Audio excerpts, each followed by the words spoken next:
Here's the 0-2, swung on and chopped to third. Cuccia dives, makes the play. He gets up, throws to first, on the money. Katie Cuccia flashing the weather. The pitch, Smith hits it hard, into outfield for a base hit. Ashlock gets the green light, the throw, the plate is offline. Gavin Smith is the hero. The Blues win 11-10. Welcome to the Orange Row Podcast. Everything SLO Blues and CCL baseball with Nate Mills and Ryan Giacomini. Hey Blues fans, and welcome to episode 2 of the Orange Row Podcast on the SLO Blues streaming network.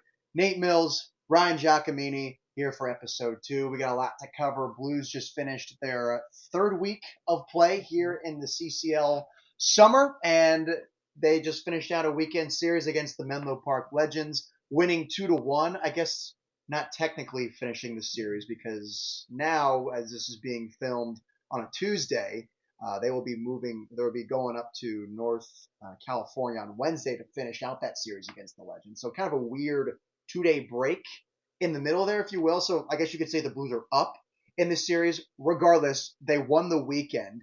And there were some things that Ryan and I liked and we didn't like about the team as well. Some things expected for summer ball, others kind of surprised us as well. So we'll get into that on this episode. We also have our predictions for the College World Series. All the super regional games are done. Ryan and I have our picks locked and loaded. And then to finish out the show, a very special interview with Brendan Comerford, the two-time Player of the Week, dubbed by ourselves and our great social media team for the SLO Blues. So first, let's get into how this weekend went against the Menlo Park Legends. Like I said, 2-1. They won on Sunday as well. The one game that I kind of hope, if they were just to take one away, it'd be that firework game. But unfortunately, that's the one they lost. But let's get into some things that we liked. I think that the offense showed up in bunches, and when it showed up, it looked really good.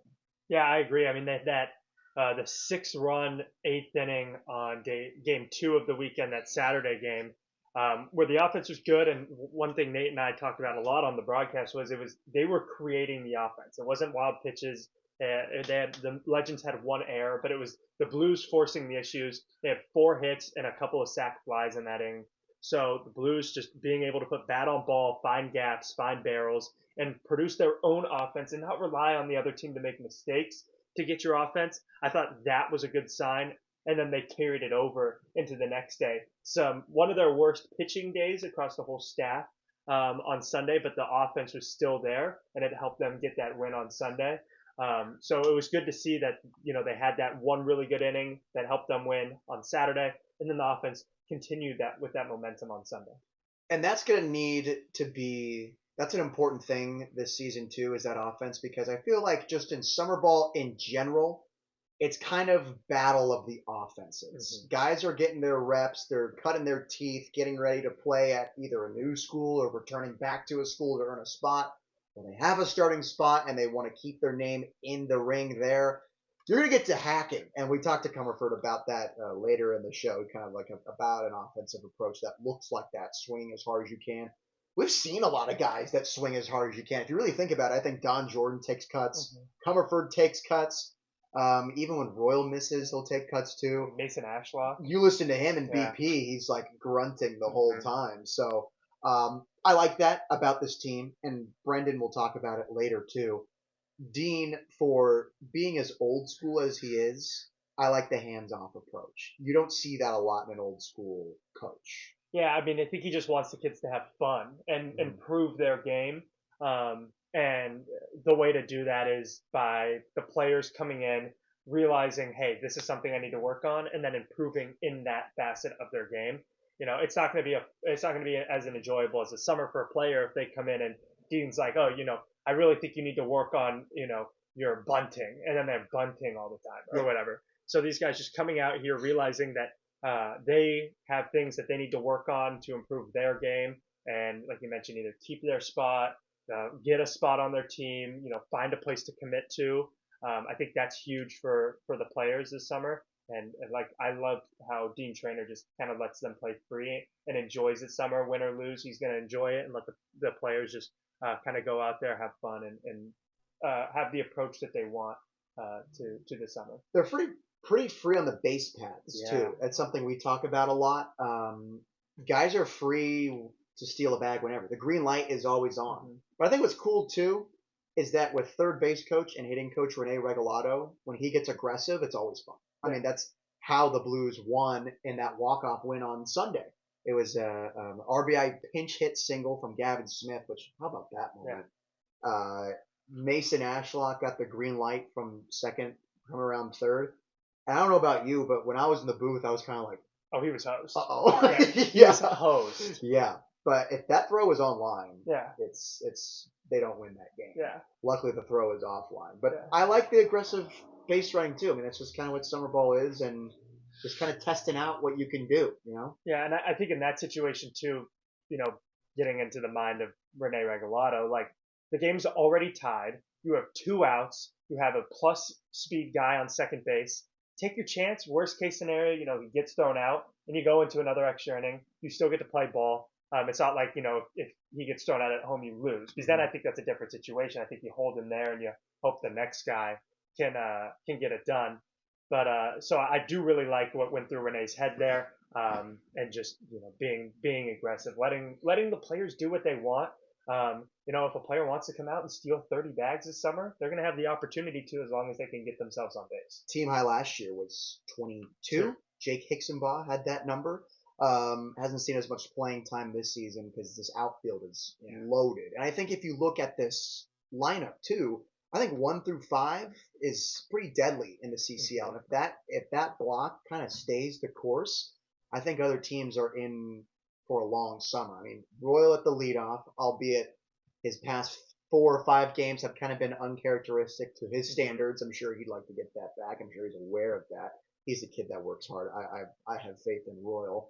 You got EJ in there. You got Don Jordan, Mason Ashlock, Brendan Comerford. I mean, that 4 alone is just a force to be reckoned with. So if that can stay solid, I think the Blues are in a good spot. The only issue is what offense is going to show up on what day. Yeah. Because you get the late life in some games, you get the walk-off magic, and then other games you get 16, 15 strikeouts. So that's been kind of hard to deal with too if you're Dean Trainer and the staff.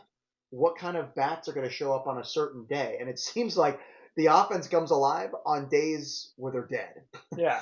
I mean, the Blues are 3-2 in CCL play so far, and their 2 losses, 15 strikeouts, 16 strikeouts. Right. So you have to, small sample size, but I see some correlation there. You know, if you can put bat on ball more often, put the ball in play, and not strike out as much, you're more likely to win games. So I think that's something, even though Rene and Dean have this more fun approach where players can kind of work on what they want to work on, I think that might be something that they need to look at, is telling their players, hey, like, we do still want to win games.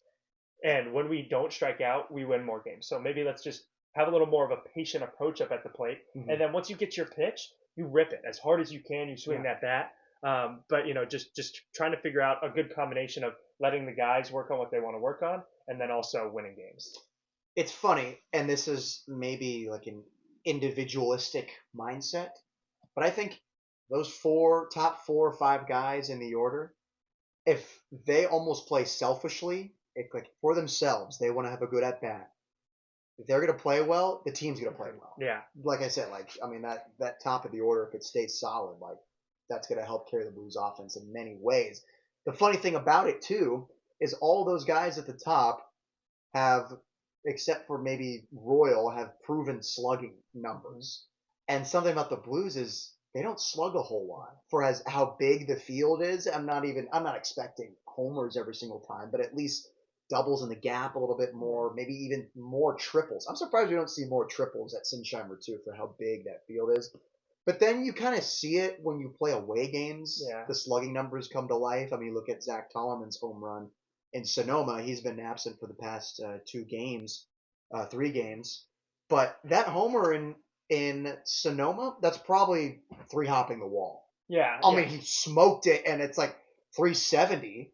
But it's 385 in left center at Sinsheimer. You know what I mean? Yeah, I mean, I think I mean, we saw the slugging in Sunday's game. Yeah. Our Dwa hit that home run. Yes. 10 feet. And we haven't seen that. No, 10 feet to the right of the foul pole, and then Comerford 402 feet to left center, one of the deepest parts of the yard. So I think the slugging is finding its way. And I think last season, especially when we were here, we didn't see as much slugging because the wind was every game wind blew in. Yeah. This year, it's blowing left to right. Mhm. So still not ideal. Yeah. But it's going to be easier for at least right-handed hitters to get the ball, to lift it up, find a good wind stream, and just send it over a fence. Or even if you put a ball in the gap, it might catch a little bit extra wind, tail away from that center fielder, and grant you a double that might actually be an out if there was no wind. Right. So I think the slugging will come, and we're seeing it come. Started with Tollerman, a double and a home run on that Wednesday game in Sonoma. And then, Ashlock had a triple on Friday, and then with the 2 home runs on Sunday. So I think the slugging is getting there. And I think other guys are seeing it and realizing, let's hit the ball hard and let's win games at that point. And look, we always talk about the wind blowing out to left with right-handed hitters, but I don't want to take away from, you know what I mean? Like, I don't want the wind to be the entire reason why they're slugging. But I mean, it blows hard in SLO because we're in a coastal valley, so a lot of that wind from like Morro Bay is essentially coming down a tube. Like there's a bunch of mountains coming in, and it ends up at Sinsheimer. I mean, gusts are up to like in that high. I mean, what 30 miles an hour? 40. Yeah, I mean, like so it's real, and again, like I don't want to take it away from their power numbers, but it's hard to look at the game and not think the wind is playing a factor in somehow because, like we said last year, when the wind would consistently blow in, I mean, guys who had proven slugging numbers that were ridiculous would come in and they couldn't hit it. They couldn't hit it like to the warning track. So it's always a caveat there. You're playing at Sinsheimer, and I will get more into how they play on road games too with this 4-game set they have coming up. But I want to talk about the pitching first, because the pitching has been incredible. With the exception of a Chase Fiali rocky start, the first one he's had this season. He's been a little inconsistent. You can look at his years at Cuesta too. Really, really effective stuff. Goal for him is just keeping it in the zone. It was an off night for him that day. But Aiden Sims came in, looked fantastic. I'm so excited about him, a righty from Texas A&M who redshirted. And it was really good to see Hunter Hammond get a bounce-back start on Sunday against the Menlo Park Legends, too. Yeah, I mean, I think the pitching overall, top to bottom, has been incredible. We talked about how good they pitched in Sonoma, where they gave up I think it was 2 earned runs and 17 in the third innings. Yeah. So just the fact that they're able to come out there, even when the offense isn't hitting the ball that well. Like Game 1 in Sonoma only put up 1 run, but you're able to hold the Stompers to just 5, which is a pretty good number for the CCL. So that's something they can continue to do. I mean, you look up and down the pitching staff, and Aiden Sims' exciting arm that we saw for the first time on Saturday. You got guys like Hammond, who we know can pitch the ball well, and proved it to us on Sunday. Omar Reynoso looks incredible. Added 3 or 4 miles an hour to his fastball this summer. You got Jaden Turner, who gave up his first 2 earned runs of the summer this last weekend, and he leads the team in innings pitched as a reliever. So there's just so much excitement up and down. And what I get really excited for is usually the pitching staff is going to have built confidence off the hitters. The fact that they can go out there and know that they can give up 2 or 3 runs and they're going to be okay because the Blues are going to bang the ball. And the Blues, I feel like, are just starting to bang the ball, and the pitching has been this good. So if they can maintain that or even get better with the confidence of, the hitting getting better, I think this team could really be good in the CCL. It just has to be more consistent all around, I think. Mind you, we have reinforcements coming for pitching too. We still don't have Ryan Featherstone from Oregon, and I believe we also have an Oregon State Beaver coming as well. And I mean, they're famously in the College World Series, and we'll get to that a little bit more. But we knew this would be a recruiting strategy for this summer. Talked about it with our general manager Nico Calancini as to what the plan was going to be during the off season. And they were hammering pitchers because the past 2 years, pitching was at a premium towards the end of the season. That just kind of happens in summer ball. It's not a CCL thing. It's not a Blues thing. It's just the nature of it because pitchers don't always play summer ball. They'll just spend a summer working out at Shred Athletics, getting stronger, doing live at-bats in their local town. So I think the Blues are really lucky to have the pitching that they do. And I'd go as far as to say they have the best pitching in the CCL so far. And I think you can easily say that about a summer baseball team because everyone just looks at the bats. Mm-hmm. And I think you look at the Blues and you just look at the outings we have seen and the stuff we have seen. The sweeper from Aiden Sims just got me going like, oh my gosh, if we can have that, like that'll be great. And so I'm really curious to see how they will pitch in this road series as well, which coming up, Menlo Park, San Francisco Seagulls, and then 2 against the Walnut Creek Crawdads. Seagulls and Crawdads not off to the greatest starts. We kind of anticipated the Crawdads to be the easy front runner in the CCL North, which is the conference the Blues are in. But it's the Alameda Merchants that are off to a 3-1 start. And they're kind of surprising after being an affiliate team last season. You don't necessarily expect an affiliate team to go into their first year of actual CCL play and be that good. They're off to a pretty hot start, but if the Blues offense and pitching can click like they can, I like the chances for the Blues. I do as well. I mean, I think when you talk pitching in the CCL, I think the Blues are up there with some of the best. I think the Merchants are right there with them too. Yeah. I mean, the only game I've got to see of the Merchants so far was that 9-0 win over the Stompers, and the Stompers have guys who can hit the ball. Yeah. So the fact that their staff allowed 0 runs to the Stompers in that game is quite impressive. But I think overall, top to bottom, the CCL is going to be competitive this year. I don't think there's going to be any team that just goes out there and only wins like 5 or 6 conference games. I think every team is going to be battling to be one of those top 4 teams in their conference and make that postseason tournament. So I think the Blues I mentioned it earlier, I think they just have to be consistent. If they can be consistently good, consistently win series, not get swept by anybody, if they can go on this road trip, their first big road trip of the season, and then go 2-2, I'd say that's a win for the Blues, considering, 4 games in a row on the road, and you're playing in 3 different places. You're traveling every single day. That's tough as a baseball player. So if they can come home 2-2 or better, I think that's a win for the Blues. I guess especially against these teams that are struggling a little bit to start, just keep them down, or while the Blues have a little bit of momentum coming into this series. I agree with you. There are no off games this summer, I feel like. I mean, even with the affiliate teams. I feel like in the past 2 years, you had a team that was struggling to build its reputation, struggling to build its brand. But even in the CCL South, the San Diego squads and the Philippine baseball group, those are teams you don't sleep on either. There are a lot of good JUCO baseball players on that team. A lot of players in the CCL tend to be D1 bounce backs, guys in the portal, guys looking for an opportunity. And those guys are going to play hungry, and that's what those CCL South affiliate teams are. Even for the Blues too. I think that's a common theme for San Luis Obispo also. But I'm looking at the CCL North, and I'm looking at these rosters getting set for the road trip. I'm looking at Menlo Park. There's good players on these teams. I mean, nothing to turn your head on. Definitely, you can't take your eye off whatever team you're playing in the CCL this year. And I think that's what makes it so much more exciting for the Blues. And what I like too is that I think the focus has turned on ever since non-conference play ended. Because it seems like the offensive approach is better now that they're playing better teams. Yeah. I think the focus is a lot more there now that they're playing in conference, which is good timing for them. Yeah, I mean, there's always the thing across all sports where if you're playing a team that you view as not as good as you play down to their level. Yeah.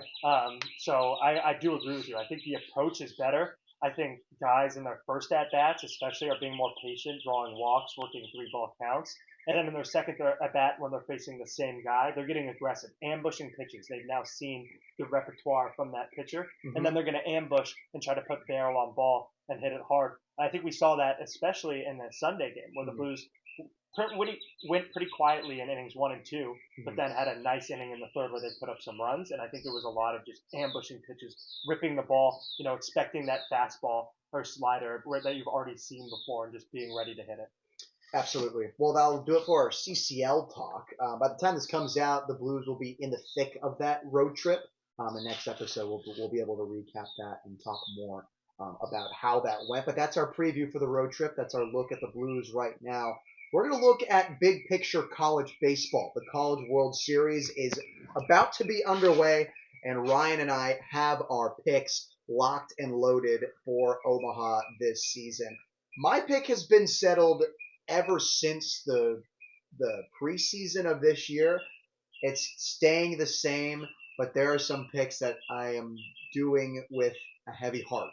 As a Sun Devil student at Arizona State, and I think you know what I mean by that. But Ryan, let's take a look at the first round. Coastal Carolina and the Arizona Wildcats. Who do you got on that one? I got Coastal. Yeah, Coastal. I got Coastal 23 games in a row. I also have a little bit of a connection there. Not really. I applied there. It was like my second option behind Cal Poly. So a little bit of a connection there, and I just love the way they've been playing. So I think even though Arizona's also been hot, I think it's the two hottest teams in college baseball right now. I was just going to say, those two teams, I think all of these would beat any other team with the exception of Arkansas in round one. That's what made it so hard to pick them. And I'm not going to lie, I saw Arizona play 2 times in person, calling those games for Blaze Radio at ASU. There's just so much talent on that team, and it's hard to look away from that. Coastal Carolina has the magic right now. They have the grit. I love everything about them. I love the underdog story in the mid-major. I want it so bad, but I can't look away from Arizona. I think I got the Wildcats going in round one. And Oregon State, Louisville is also in bracket one as well. Oregon State with a dominant victory over Florida State to go to the Super Regionals, although they let the Seminoles come back a little bit. The Seminoles started off with 3 runs in the first inning. They climbed back to 8. So that's that scares me a little bit.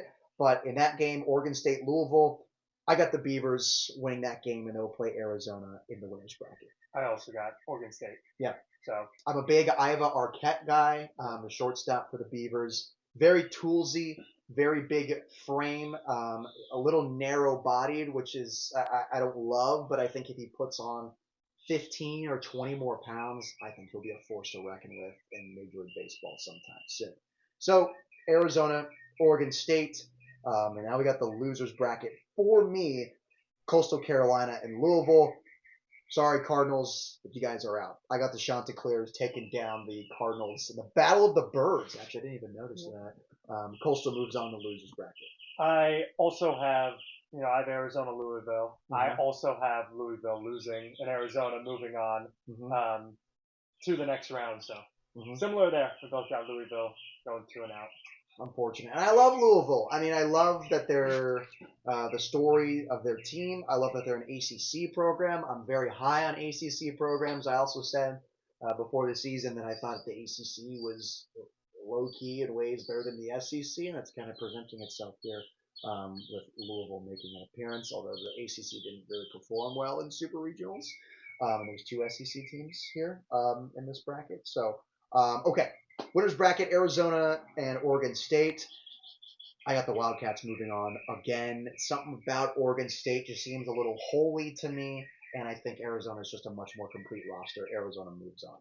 So I got Oregon State Coastal in that game. I got Oregon State moving on, beating Coastal Carolina, which means I got Arizona Coastal in the losers bracket game to try to work their way back to the championship. I got OSU and Coastal Carolina in the losers bracket. OSU beats the Chanticleers. The magical run is over. The lights are too bright in Omaha, though they won in 2016. I don't think they can do it again. Here, the road stops for Coastal Carolina.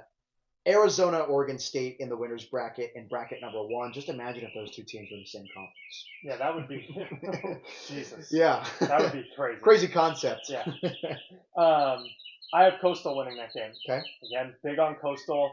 23 straight. They'll make it 24 in the first round against Arizona, but then lose to Oregon State. I don't think they're going to lose 2 in a row after winning 24 straight. So I think they'll move on and play Oregon State in the championship round of bracket 1.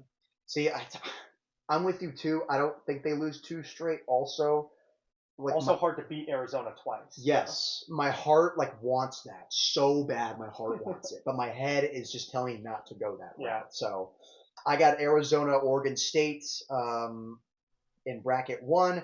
Wildcats will be in the championship game in bracket 1. They win bracket 1. They're just too hot right now. They got too much talent. Seeing these boys play, they're just an all-around team, I think, and they're catching fire at the right time too. So Arizona is my bracket 1 winner. And then I have Oregon State Coastal. I think Coastal's going to win the first game, push it to the if necessary game, but I think then Oregon State will dominate that second game and win the top bracket 1, and play in the championship series. We got a couple of Pac-12, former Pac-12, or not. Well, Oregon State's still in the Pac-12, the Pac-2, if you will, the two-pack. So here's bracket 2. UCLA and Murray State. Again, I love my mid-majors. I love my good stories. A lot of good stories coming out of Murray State. Their manager drags the field by himself. They play at a stadium with a maximum 800 fan capacity, which is smaller than Sinsheimer. Yeah. They play at a stadium smaller than Sinsheimer. They don't even have a full dirt infield. And so they took down Duke, which had kind of fumbled towards the end of the season.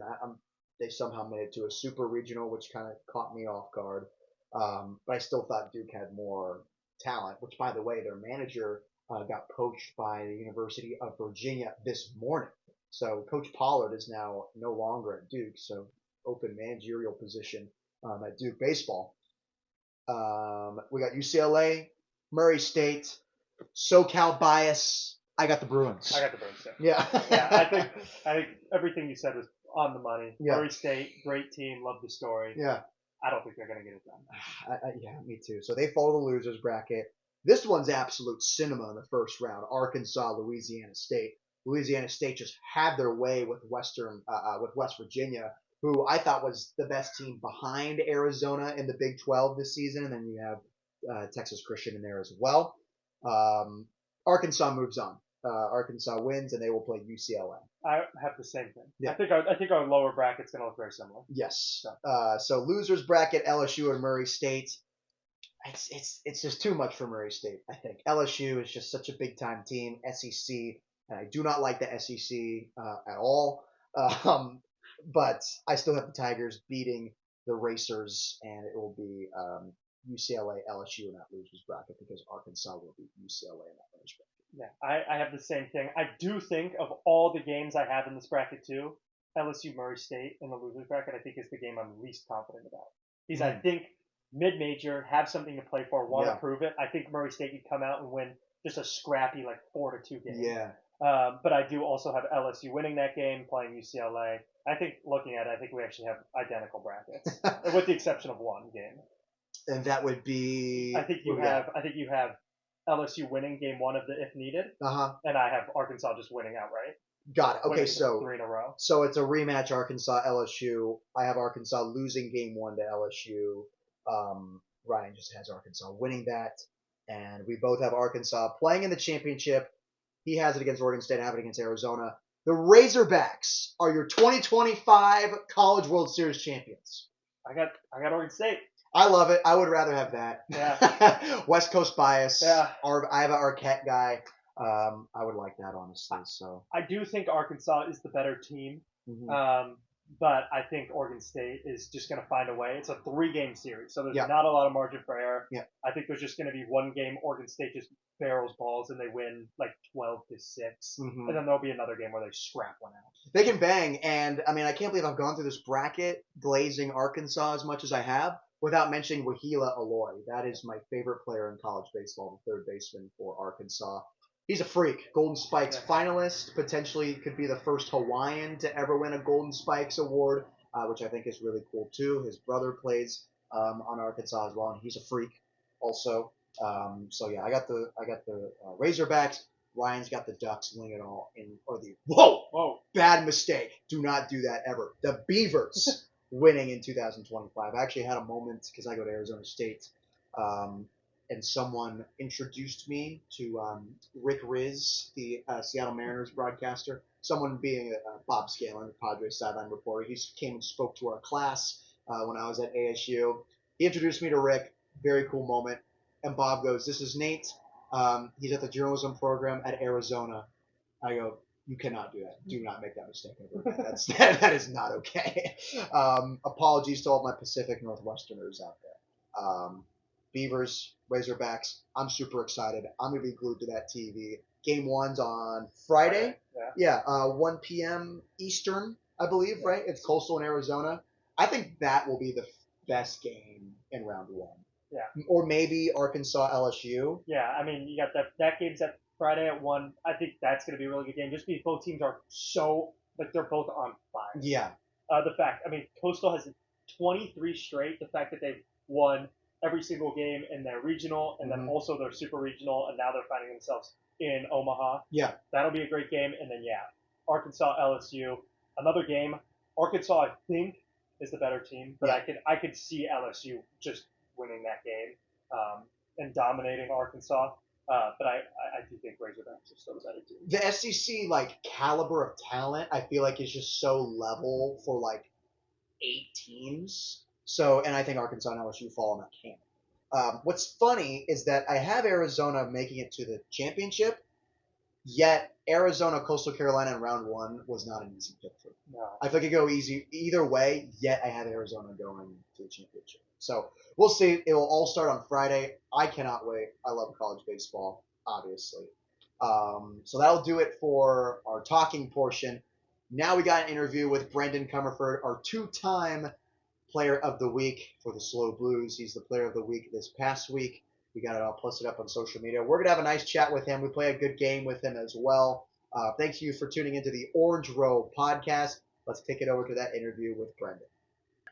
Welcome back to the Orange Row podcast on the SLO Blues streaming network. We have a very special guest joining us today. It's the 2-time Player of the Week for your San Luis Obispo Blues, a former Ohlone College Renegade and a commit to Gonzaga University, Division I baseball up in Spokane, Washington. None other than Brendan Comerford joining us on the show. Brendan, thank you so much for your time.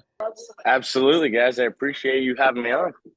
So I want to go all the way back to when you were a senior in high school and you were committed to St. Mary's and you had Greg Moore at the helm there. And you had to redshirt and completely flip around and go back to the JUCO route. You had to kind of change on a dime. Emotionally, what was that like for you? I'd imagine you imagine yourself being at St. Mary's all 4 years.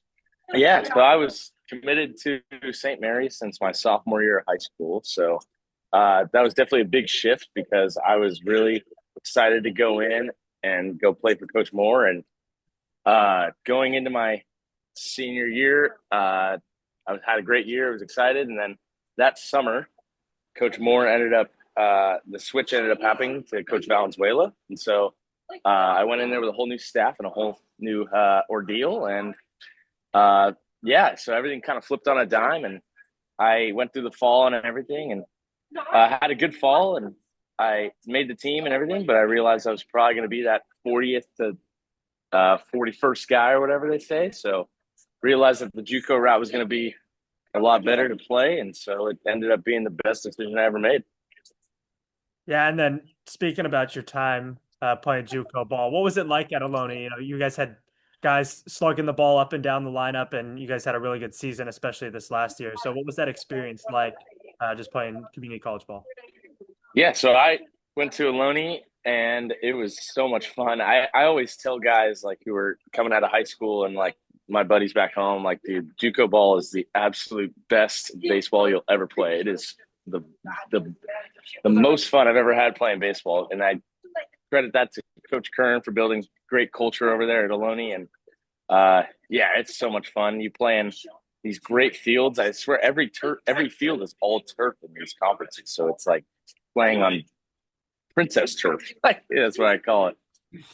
So, yeah. What was it about your group at Ohlone that was just so cohesive? Because you can kind of just look at you guys from the outside and go, these are all best friends right here. Yeah. So my freshman year, it was interesting because we had me and another guy were both bounce backs from St. Mary's. And we were kind of those guys coming in that like, you're not necessarily loved at the start just because you're that D1 bounce back and you're going in to take people's spots. So it was kind of interesting my freshman year, and then we all like got closer towards the end of the year. But then that entire group was able to come back to my second year, so we were just like super cohesive, and we were a much older group, I would say, I guess, because we were all second-year guys that year. So I think out of our starting 9, I think at least 8 of us were all returners. So we were just like we had 2 years together to really build that foundation. And I'm sure you had a ton of confidence the way you guys hit the baseball, right? I mean, I played junior college baseball too at Palomar, and I remember we went to the state tournament and we saw Ohlone and went, we don't want to face those guys at all. Did that give you guys confidence, just how you guys were able to hit? Oh, absolutely. And I think it really gave our pitchers confidence because, I mean, they were able to give up 2-3 runs in the first inning, and they're like, "Oh, our offense is fine. We're going to bounce back regardless." So I think that was definitely a big factor for us this year because we had just a lot of guys who can up and down the lineup who could hit. So you spent 2 years at Ohlone, bouncing back from a Division I program. Now you're committed to a new D1 program at Gonzaga. Walk me through that recruiting process. What felt good about Gonzaga, and what led you to your final decision to commit to the Bulldogs? Yeah, so it's a difficult process now with the new 34-man roster rules. So it was an interesting process because with the whole way it works from bouncing back to junior college is you have to stay there until you get your AA. It's called the 424 rule. So I wasn't able to commit to a D1 school my freshman year after a good year.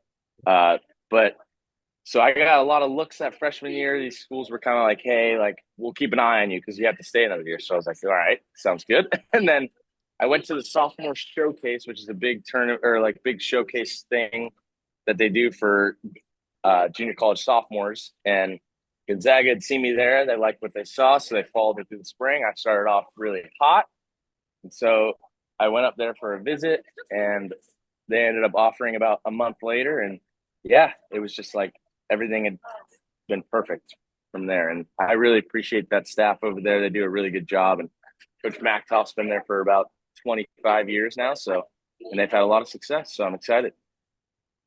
Talk about your decision to come back to the Blues again this summer. What was so special about San Luis Obispo last year that made you want to come back? And yeah, just that overall whole decision. Yeah, so my family's been in SLO for a long time. My dad went to Cal Poly, my sister went to Cal Poly, so I've been accustomed to SLO for a very long time. So when I was able to come here for the first summer, that was like a dream come true summer wise. And then, I mean, to have Dean as your coach, you guys know how he is. It's like it's a blast playing for him. So it was kind of a no brainer. So I, especially not needing a host family this year because we just got our house done. So yeah, that's definitely that was the reason. It was just a lot of fun last year, and I wanted to redo it again. That's awesome, man. And obviously you're having a good time and you're happy with your decision, a two-time player of the week, and you smashed that 402-foot homer. I don't know if you knew it was 402 feet, but it was dead central. I've never seen a Yeah. ball hit that far at Sinsheimer before. But other than that, it just kind of seems like your approach has changed a bit. I feel like you're a lot more patient earlier in the counts as well. Is that a credit to something you learned here in SLO, or is it something at Ohlone that you guys talked about? That's an interesting question. I mean, last year we all know I had a bit of a strikeout issue. I think I had like a 35% K rate, but yeah, I think it's more just like using or having it in your mind to use the whole field. I know you guys say I'm a big pole hitter on the podcast, which is true. But my whole mindset is to look to hit the ball over the second baseman's head. And then when the guy comes in, it's all reactionary. So I'm able to just kind of turn on those ones in. So yeah, definitely more of a mindset change, I would say. Yeah, and then as Nate's mentioned, you're a player of the week twice now. Credited by us and our lovely social media team. What's just been working for you so far this summer? Yeah, I think just being able to have a lot of fun and play really loose. Just, I mean, Dean lets you guys go up there and swing every time. There's not really like you're not required to as soon as the guy gets on first lay down a bunt. You know what I mean? So it's like that's what's super fun about summer ball. You're able to just go up there, have loose at bats. Like if you go for 3, it's all right. Like you're gonna be back the next day having fun at BP. Gonna get another start. So I would say just a lot of having just a lot of loose and fun baseball, and yeah, that's what I would say. Well, I sure hope Dean doesn't make you bunt. I want to see you hit balls off the wall like I know you can. Yeah, Bunt sign on you. yeah, yeah. So, all right, we got a new segment here on our podcast too. It's called the Quick Nine, brought to you by SLO County Golf, with 3 locations in Morro Bay, Atascadero, and San Luis Obispo. Brendan, we got 9 rapid fire questions for you. Want you to try to answer them as quick. Let's do it. All right. Do you want to start us off Sure, here, I'll Ryan? start it Go off. question 1, I'll go 2, and we'll Yeah. alternate. Here we go. Favorite thing to do in SLO, not baseball. Go to Firestone Grill. Best thing about playing for the Blues. Ooh, the hot dogs in between innings. Funniest guy on the team. Funniest guy on the team. Oh boy, probably Sam Ardwan. Favorite SLO area food? I might know the answer. Oh man. Well, I went to Firestone, so I'll say Flower House this time. Nice. Favorite ice cream flavors? Ooh, mint chip. Best moment of the season so far? Definitely the home run I hit last game. Or the walk off the other day was pretty awesome too. So tie between those two. Beach or mountains? Oh, mountains. Favorite meal of the day? Dinner for sure. And then what's your pregame ritual or superstition? You guys are gonna laugh, but I don't stretch at all. I pretty much sit and do nothing till game time. I love it. I love it. Well, Brennan, thank you so much for the time. Thanks for joining us on the Orange Row podcast. Have a good off day and have a good long road trip up in Northern California too. Let's do it. You coming, Nate Mills? I'll be there. I'll see you there. Nate Mills Media, baby. Let's do it. All right. All righty, guys. Thank you for having me.